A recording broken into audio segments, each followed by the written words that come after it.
Body camera footage of a fatal shootout in Thermopolis is released to the public. A former transgender woman testifies against the controversial treatments to the Wyoming legislature. And Grizzly 399 is about to become a movie star. We'll take a look at these stories and more today from Wyoming's largest news organization. I'm Wendy Corr for Cowboy State Daily. The town of Thermopolis released body camera video Wednesday of the fatal shootout between a local police sergeant and a resident last April when the officer broke into the resident's home to confront him. The video was made available after a public records request by Cowboy State Daily's Claire McFarland. It was edited, condensed, and narrated to explain Sergeant Mike Mascoro's and the suspect's actions, both at the initial encounter at McDonald's that day and then at the suspect's home. The footage they released from April 28th, the day Buck Larimore died, although we requested the entire day, they ended up releasing 10 minutes of the footage. So a few seconds from Mascoro's investigation at McDonald's, and then nearly 10 minutes involving the actual fatal shootout at Larimore's home. Because of conflicting portions of Wyoming's self-defense laws, Sergeant Mascoro was not charged for shooting Larimore to death in his home.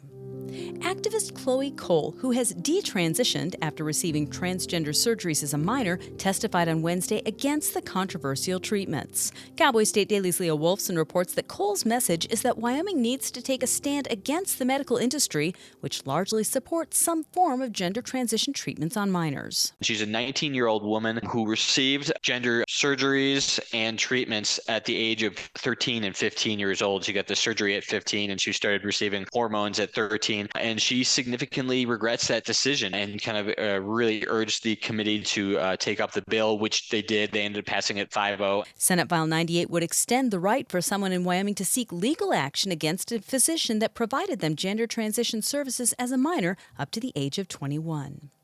A radical tax reform proposal passed by a Wyoming legislative panel Tuesday could hurt the competitiveness of some of Wyoming's legacy energy companies who already feel burdened by federal policies on clean air restrictions. Cowboy State Daily's Pat Mayo reports that a proposed 2% boost in sales taxes could add further expenses to the balance sheets of businesses that already contribute hefty mineral severance taxes. They're trying to deal with regulatory burdens, and the Biden administration imposes all these clean air regulations, which is causing burning of coal to suffer. So you're mining less coal already in that kind of climate. The bill offered up by Representative Steve Harshman would remove all property taxes for an estimated 97% of Wyoming homeowners, with the sales tax increasing to 6% from 4%. I'll be back with more news right after this. Did you know it's illegal to dig or excavate without knowing what's below? This is Jan Warren, Executive Director for One Call of Wyoming. We will be hosting workshops around the state to educate homeowners, realtors, landscapers, underground facility owners, and excavators on the state law, industry best practices when it comes to planting a tree, building a fence, or any other excavation project you have planned. Join us for a free breakfast, get your questions answered, and learn how One Call of Wyoming is here to help. Go to onecallofwyoming.com and register today. A week after Carol Hamilton's home was destroyed in a 32-hour standoff with a man who reportedly shot and killed a Sheridan police officer, her cat is still missing. But Elaine Christensen, an experienced humane cat trapper in Sheridan, is helping the family search for Hamilton's lost cat, a 10-year-old silver-haired beauty named Circe. That's according to Cowboy State Daily's Claire McFarland. She's setting humane traps. She's waiting by them all day. She's walking through the neighborhood and talking to people about where Circe might be.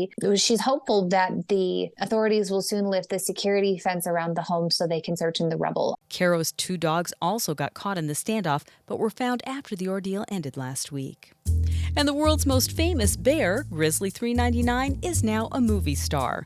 Cowboy State Daily's Mark Hines reports that a new documentary, 399 Queen of the Tetons, just debuted and will make a run on the National Wildlife Film Festival circuit before being released on a streaming service. A wildlife film director and producer, he started asking about 399 and just wanted to know more and more about her, and that turned into a full-blown film project. It's called 399 Queen of the Tetons, and it had a great debut at the Big Sky Documentary Film Festival in Missoula, Montana. Hines says the film isn't merely a recounting of 399's life, it also delves into the larger topic of grizzly bears, particularly in light of efforts to have grizzlies in Wyoming, Montana, and Idaho delisted from endangered species protection. And that's today's news. Get your free digital subscription to Wyoming's only statewide newspaper by hitting the subscribe button on CowboyStateDaily.com. I'm Wendy Corr for Cowboy State Daily.